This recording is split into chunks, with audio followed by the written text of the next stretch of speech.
నేడు సమాజంలో ఎన్నో సేవా సంస్థలు ఉన్నాయి. కానీ నిస్వార్థంగా సేవ చేసే సేవా సంస్థలు మాత్రం కొన్నే ఉన్నాయి. అటువంటి కోవలోకే వస్తుంది లలిత స్వచ్ఛంద సేవా సంస్థ.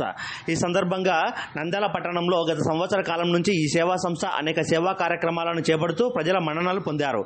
మొదటి వార్షికోత్సవం సందర్భంగా నంద్యాల సర్వజన ఆసుపత్రిలో వారు అన్నదానం నిర్వహించారు. వార్షికోత్సవానికి ముఖ్య అతిథిగా క్రిస్టియన్ జేఏసీ రాష్ట్ర అధ్యక్షులు జానయ్య హాజరయ్యారు.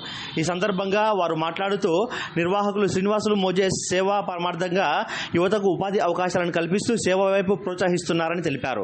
భవిష్యత్తులో మరిన్ని సేవా కార్యక్రమాలను చేపడతామని నిర్వాహకులు శ్రీనివాస్, సంస్థ విద్యా ప్రతినిధి కృష్ణంరాజు తెలిపారు. పూర్తి వివరాలు మనం వారి మాటల్లోనే తెలుసుకుందాం. సంవత్సర కాలం కొద్ది చేసినటువంటి సేవా కార్యక్రమాలు ఇక ముందు కూడా జీవితకాలం అంతా కూడా ముందు సంవత్సరాల్లో ఇలాంటి కార్యక్రమాలు ఎన్నో చేసుకుంటూ ముందుకు కొనసాగాలని ఈ యొక్క కార్యక్రమాలను విజయవంతంగా మాకు అందరూ వచ్చి పాల్గొని విజయవంతం చేసినందుకు అందరికీ కృతజ్ఞతలు తెలియజేసుకుంటున్నాను.